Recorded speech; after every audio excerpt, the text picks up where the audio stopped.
Arsenal have broken Bukayo Saka. It was a long time coming, but it's finally here. Bukayo Saka has his first long-term muscular injury, with sources and reports saying that he will probably miss 2 months of football. Now, if we look at Arsenal's games up until then, Arsenal play the likes of Manchester United, Newcastle, maybe Man City, they play Tottenham, they play Aston Villa.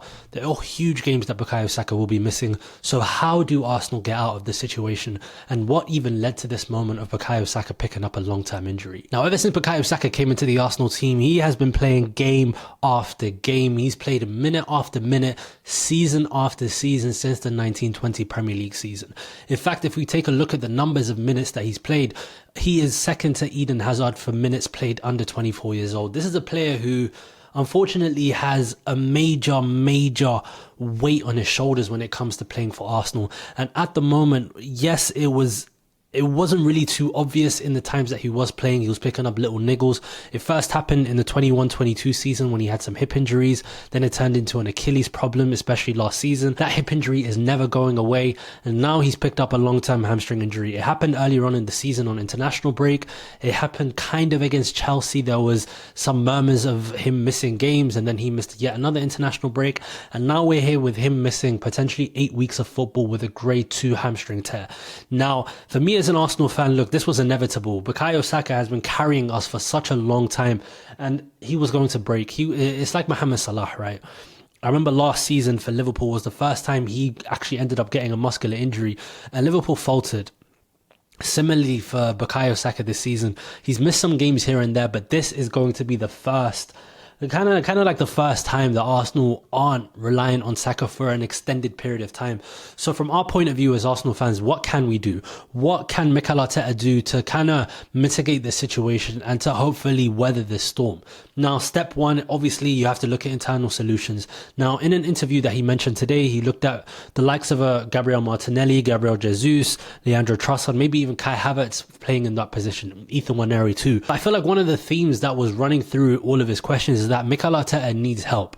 Arsenal needs some January reinforcements. And if all us Arsenal fans were very comfortable and content with at least one move in the January transfer window, potentially is this 2 transfer move now? Is this 2 attackers that Arsenal need? Is this 2 attackers that Daddy Kroenke needs to open up his wallet for and really go to the market? Now, obviously you have the players like Antoine Semenyo, you have the players like Marcus Rashford that who've been linked time and time again to Arsenal, but Bukayo Saka is really hard to replace. What he can do with a football, as opposed to a football, because for me, he's not that elite technical player. Like, I don't know, who's an elite technical player? Lionel Messi. Bukayo Saka is not Lionel Messi.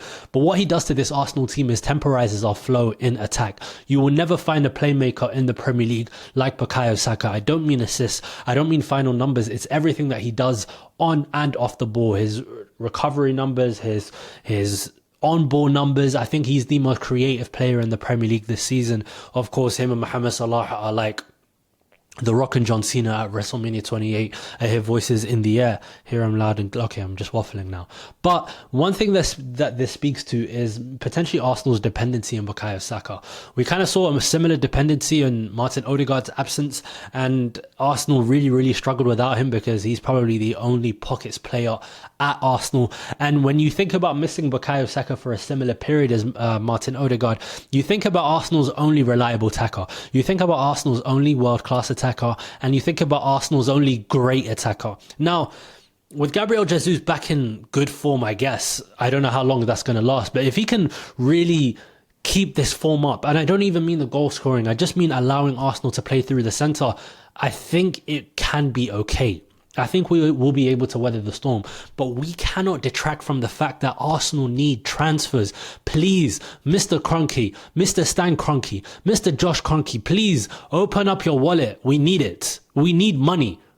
What did Antonio Conte say in that interview? We need the money. We need these players. Sorry, that interview kills me, right? But again, it speaks to a wider problem. We are so dependent on Bukayo Saka. Saka this season, I think he's hit new heights, especially at the start of the season with Martin Odegaard kind of like missing. I think Saka took an extra creative burden, and my word, what was he doing for Arsenal? He was insane. That game against, was it Leicester?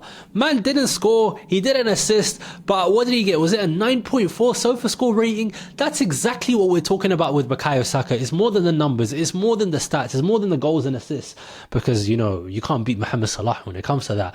My word, we're trying to chase you, bro. Salah, when are you gonna slow down? When are you gonna give up, bro? We're trying to take the throne. We're trying to take #1 right winger in the world, and Salah says no. We're taking it back. But again, this just speaks to a wider issue about Bukayo Saka and our reliance on him, right? Look, in life, you don't find replacements for the best. You just have to mitigate when they're not here. Let's say let's say you own a business, right? And your main man, right? Your main guy who does all the work for you, is a really, really good employee. Let's say he takes 2 weeks annual leave. What do they do at work, right? They have to cover for him. They have to like create a handover notes and all that kind of stuff, right? They have to do the same for Bukayo Saka. Look at everything that he brings to the team, and go out into the market and think about which player can temporize a flow and an attack like Bukayo Saka. I'll make a separate video on potential replacements for him, but I feel like this is just like a really quick reaction and a really quick moment for us to just give some flowers to Bukayo Saka, really give some energy, some life into Bukayo Saka, because right now, bro, he's our entire system, and with him not in our team, I'm really, really scared. The game against Tottenham, he usually cooks against Tottenham. The games against Newcastle, usually cooks against Newcastle at home. The games against flipping Aston Villa, bro, damn, this is bro, now I'm just deep in it, bro. This is tough, man. Like, January 1st is what, 8 days away, 9 days away? Bro, Mikel Arteta, Daddy Cronky, we ask for a favor, please. Without Saka in this team, I don't want to even doom and gloom. Like, at the start of this video, I was a bit relaxed. Not anymore, bro. This is, Please, we ask nicely, we ask favorably, right? Please give us some money. Give us money. If you don't give us money, I just thought of that Zelensky meme. If you don't give us money, give us credit. If you don't give us credit, we pay back. Give us something. We can't even give credit because it's a loan, bro. It's a loan. Our loan spots are taken. Raheem Sterling has a knee injury. He is cooked. Norberto Neto hasn't played a game for Arsenal yet. Bro, what is going on, bro? 22 players to start this season, bro. Mikel Arteta is asking, please give us money. Give us players. We ain't got niche, bro.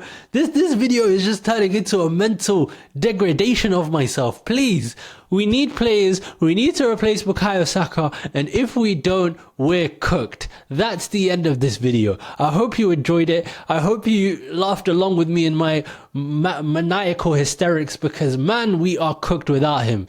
If you enjoyed this video, subscribe down below. Leave a like if you enjoyed it. And I'll see you very soon for another video. Take care.